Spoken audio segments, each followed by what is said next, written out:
News from Mumbai, where former top cop Himanshu Roy is alleged to have committed suicide. He shot himself in the mouth with his service revolver. He was suffering from cancer and was on a 2-year-long medical leave since 2016 April. Now, this incident took place at his Malabar Hills residence. Himanshu Roy was rushed to hospital in his car by family members, where he was declared dead on arrival. Now, there have been additional police personnel deployed outside the Bombay hospital where his body is there. Now, the Congress party has raised suspicion over the events leading to Himanshu Roy taking such a drastic measure. Congress spokesperson Priyanka Chaturvedi alleged that Himanshu Roy had been sidelined. He'd been given an insignificant posting. Himanshu Roy was the former anti-terror squad chief. He had his sterling career.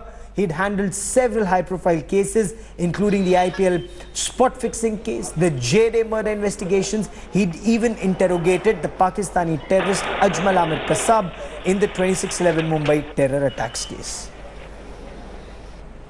I met his wife just now.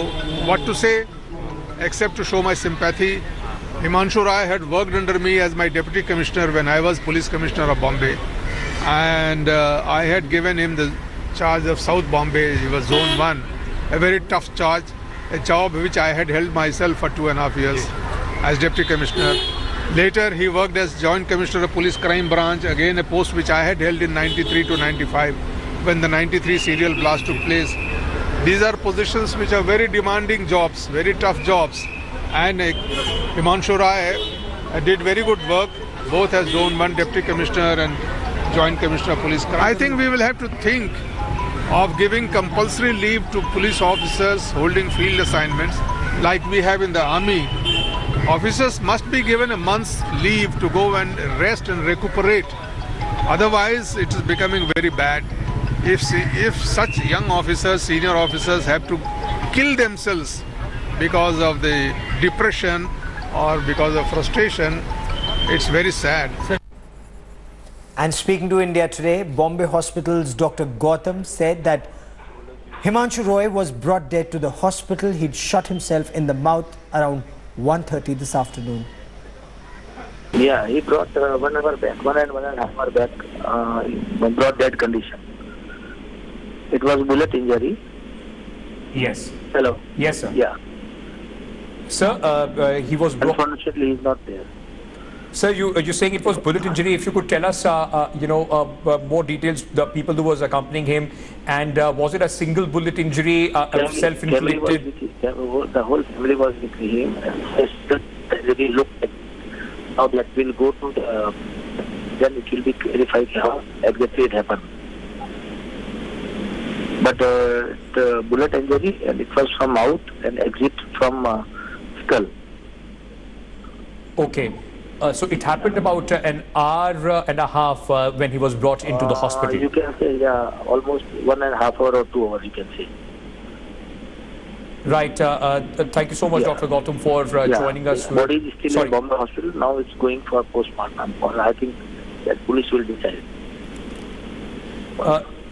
Sir, in how much time will this postmortem be conducted, and how much time will it take for the body to be? After half an hour or so. Okay. After half an hour or so. And how much time will the process take, sir? It takes at least 2 to 3 hours minimum. And the body then will be handed over to the family? That's right. Right. Dr. Gautam, thank you so much for joining us with all those details. India Today's consulting editor Rajdeep Sardesai was Himanshu Roy's friend, and they were together in college. Rajdeep recalled his association with Himanshu Roy. Let's listen in. You know, there is a personal equation I must confess here, because Himanshu Roy was in school with me. We knew him very well. He was someone who had, a flair for investigating crime, in particular, enjoyed the process of cracking a big case, whether it was the IPL case or the J-Day murder case in the period when he was Joint Commissioner of Police Crime. Himanshu worked on several of these cases, and every time you met him, you sensed in him an enthusiasm and a passion for policing.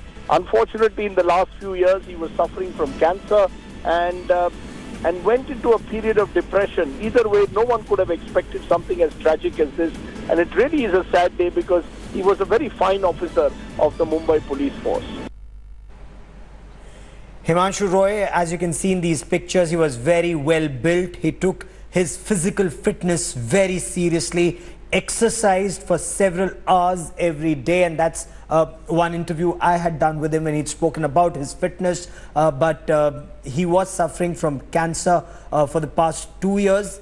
He'd been undergoing treatment in India and overseas, but a relapse had left him rather depressed, is what Mumbai police officers have told India Today off the record. Of course, the Congress party has raised suspicion over this death, saying Himanshu Roy was sidelined. He felt sidelined and his complaint of ill treatment were ignored.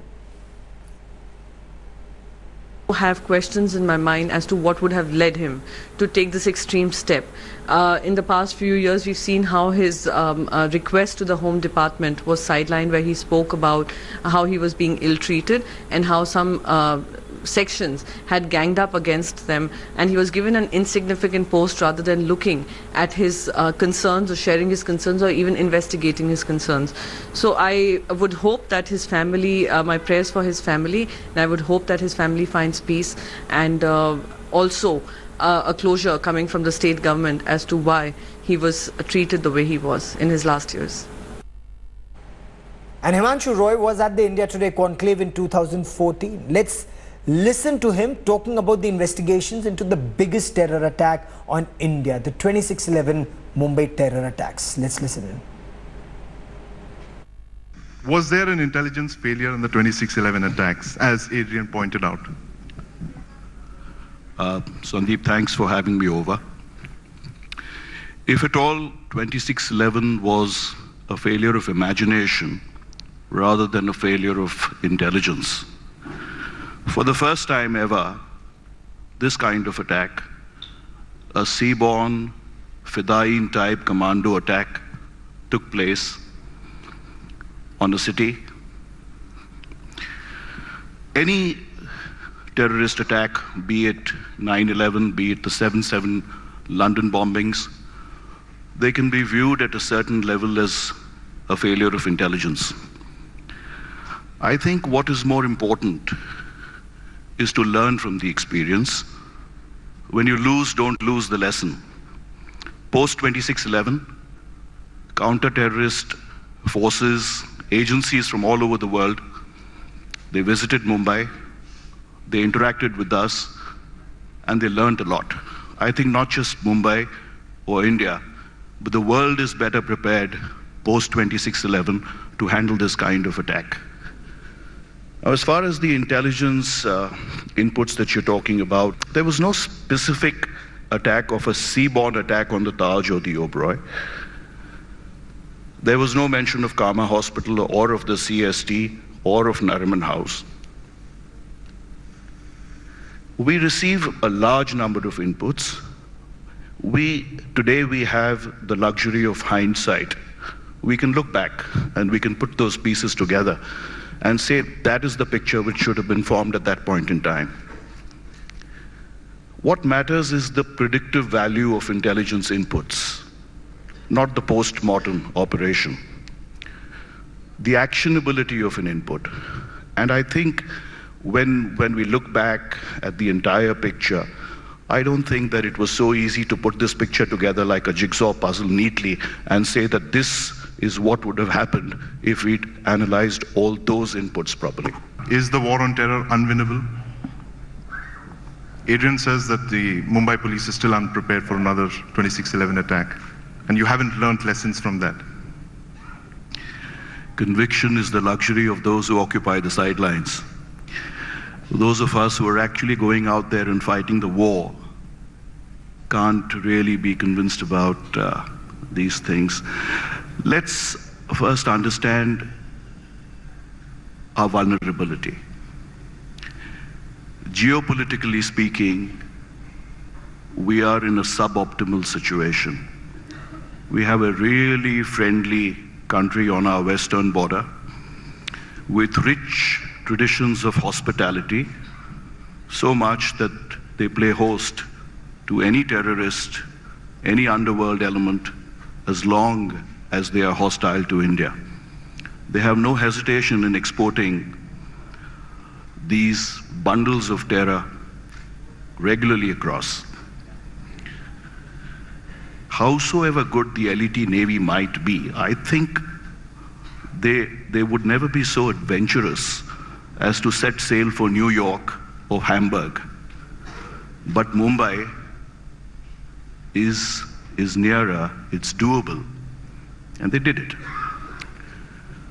To suggest that we have learned nothing after 26/11, as I said earlier, is contrary to the facts. Not only have we learned, a lot of counter-terrorist agencies across the world have learned post 26/11. When it comes to intelligence, we have a much more structured system of intelligence in place, better collection, collation, analysis, dissemination. We have much better coastal security, the coordination of the Marine Police with the Navy and the Coast Guard in particular. We have much better SOPs in place to deal with this kind of a terrorist attack. We have better technology, better equipment, better weaponry, better training. And most important, we have better resolve. I cannot claim that we will never face a terrorist attack. There is nobody who can make such a claim. But I can certainly state with complete confidence that we are far better prepared, we have hardened our target, and it won't be so easy the next time. India Today's Mayuresh Ganpatya now joins me for more on the story. Mayuresh, what details are emerging, and is there merit in the Congress apprehension that since he was sidelined, this could have had a role to play in this step being taken, Mayuresh?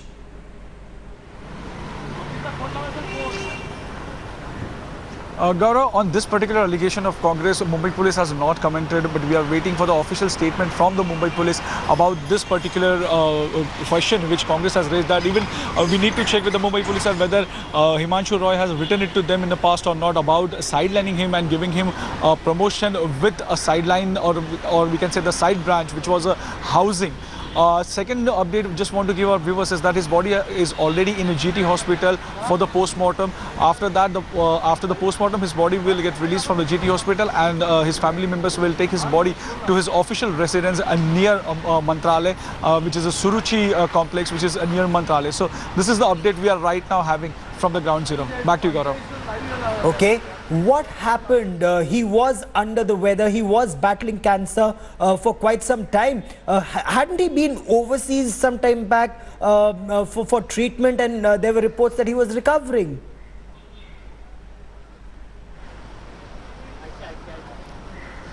Yes, Gaurav, there were reports that he was overseas. He was overseas for the treatment, and yes, he was almost for 2 years. He was out of his office for the treatment of a cancer, and he was not even meeting the regular journalists who were covering the crime branch as well as the Mumbai Police. Even he was not even answering their phones. That's what we got to know from the print reporters who were in touch with him. But they also said that he was from past 2 years they did try to meet him, ask him that how his health is, but he was not answering their call. So certainly from past 2 years he was totally out of touch. He was not attending his office due to his illness. Okay, keep tracking that story. Very unfortunate news there for the moment, Mayuresh. Many thanks. A quick break. Thanks for watching the video. For more such news and updates, please like, share and subscribe to India Today. Also check out our other great videos from our channel. We know you will love to.